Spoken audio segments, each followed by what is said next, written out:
one of our favorite trips of the year, to the undisputed heavyweight champion of national parks.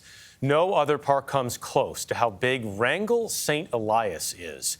If you're unfamiliar with it, that's likely because it's not exactly easy to reach. Sitting on the edge of Alaska, an 8-hour drive from Anchorage.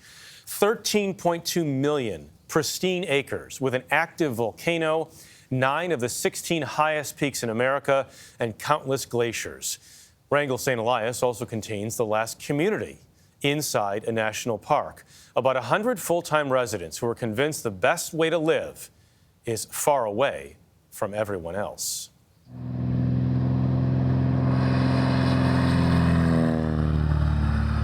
It may not be as famous as other attractions, but Wrangell-St. Elias National Park is larger than Yellowstone, Yosemite, and Switzerland combined. There's no other way to get an idea for the scale, the scope of this place than being up here.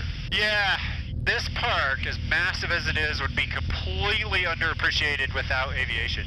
Austin Roble of Wrangell Mountain Air gave us the big picture from above.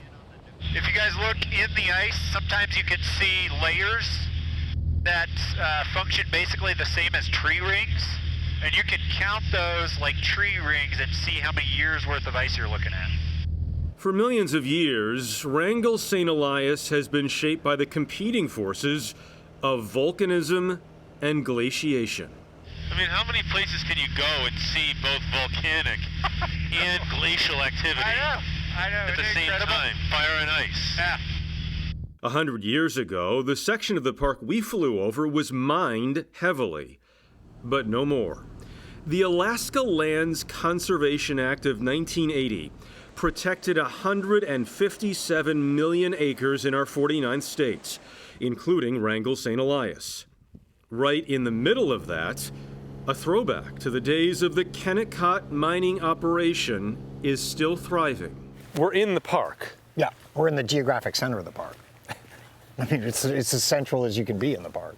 McCarthy is a one-of-a-kind private town, accessible only by plane, a privately owned bridge, or a footpath. This was once Sin City. Yeah, like the quintessential Sin City. I mean, it was moonshining, gambling, prostitution. Today, it's a little different. Neil Darish is the town's largest landowner, one of the business people serving a small year-round population of locals and a growing number of seasonal tourists. When people go out into the wilderness and then they come here and they're able to relax, or they're able to have a cold beer or whatever, that's part of the human condition today. They want to experience the unpredictable. They want to be surprised by an animal. They don't want to get eaten by a bear. So finding the way to help people enjoy their adventure, that's really our role. In this area, adventure is not hard to come by. It's wild walking through here. It's quite a spot, isn't it? Yeah, I mean, time forgotten. Mike Loso, a geologist with the National Park Service, showed us the restored buildings that once served as the heart of mining town. You know what they ought to have here is a chase scene. Not to mention the site of this elaborate video from John Denver's 1978 film, Alaska, The American Child.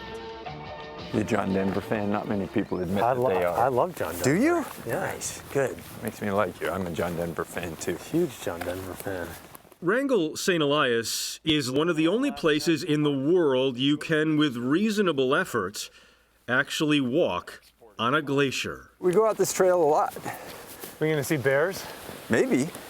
Wouldn't surprise me.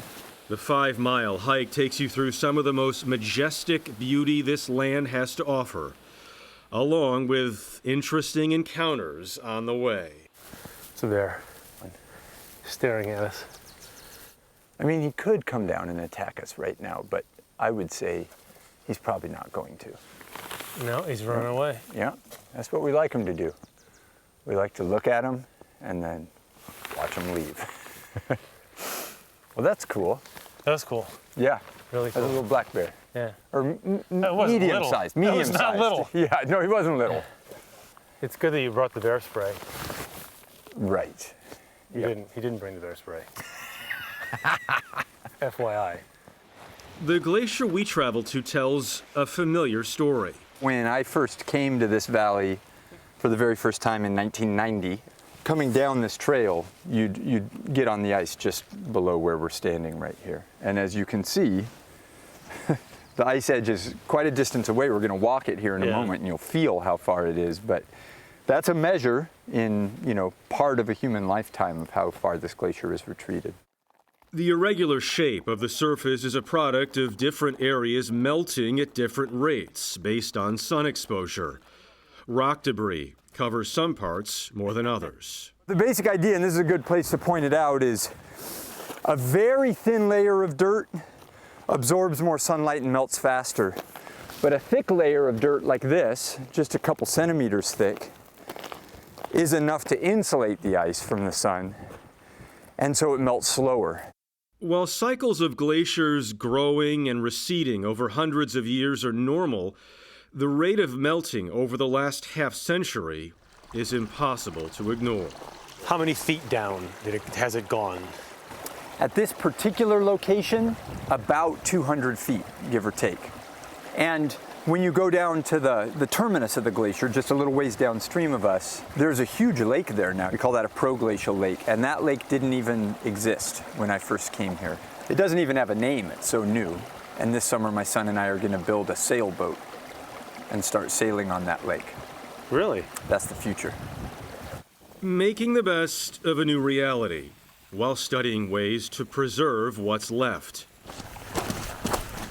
As our time on the Kennecott Glacier drew to a close, another group of adventurers were heading toward the ice, drawn by the bucket list chance to visit this undisputed heavyweight champion of national parks. Part of it is those statistics you were just citing.